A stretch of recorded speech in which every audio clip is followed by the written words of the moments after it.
ఈ రోజే డౌన్లోడ్ చేయండి. మీ ఫేవరెట్ షోస్ చూడండి. మనం వెళ్ళిపోతే ఇక్కడ బిడ్డ ప్రాణాలు పోతాయి నాన్న.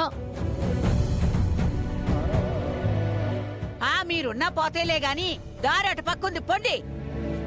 నేనుండగా వదినకి అబార్షన్ జరగనివ్వను.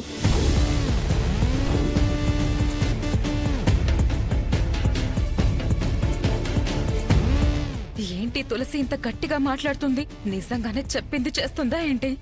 తులసి, ఇక్కడంతా మన చెయ్యి దాటిపోయింది, చేసేదేం లేదు. అమ్మా తులసి,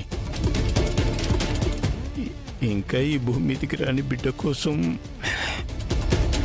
నిన్ను కన్నీ పెంచి పెళ్లి చేసి నీ జీవితాన్ని నాశనం చేయలేనమ్మా. పదమ్మా, మనం ఇక్కడి నుంచి వెళ్ళిపోదాం. పద.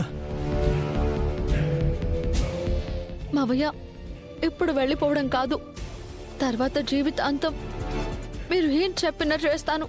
కానీ అబార్షన్ని ఆపేయమని చెప్పండి మావయ్య, మీకు దండం పెడతాను. వదిన తన జీవితం కన్నా నా బిడ్డ ప్రాణాలే ముఖ్యం అనుకుంటుంది. తులసి, ఒకసారి చెప్తే అర్థం కావడం లేదా?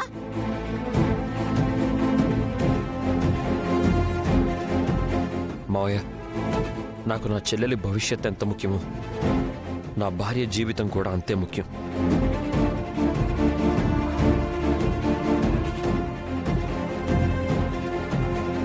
అందుకే తులసిని ఇక్కడి నుంచి తీసుకెళ్ళిపోండి.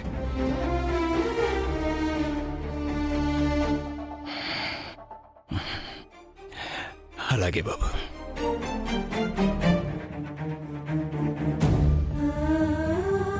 తన జీవితం పాడవుతుంది అని తెలిసినా కూడా తులసి నా కడుపులో ఉన్న బిడ్డ గురించి ఆలోచిస్తుంది. నేనే తప్పుగా అర్థం చేసుకున్నాను.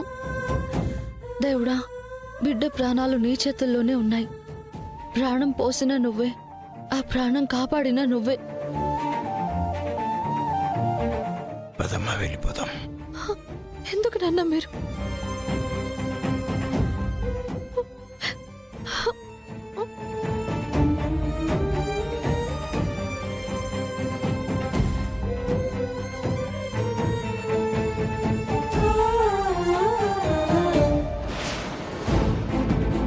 చూస్తుంటే కీర్తికి ఇవాళ అబార్షన్ తప్పేటట్టు లేదు.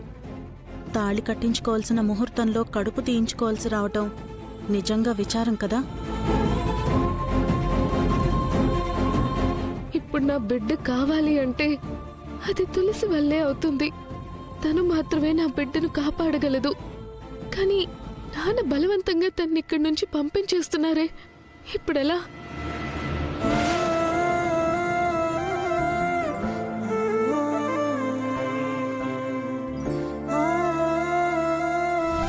నువ్వు నీ కూతుర్ని తీసుకుని వెంటనే ఇక్కడి నుంచి వెళ్ళకపోతే తను నా ఇంటి కోడలుగా ఉండదు.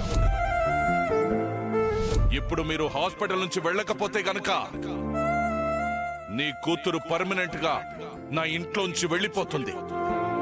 ఏది కావాలో నువ్వే డిసైడ్ చేసుకో.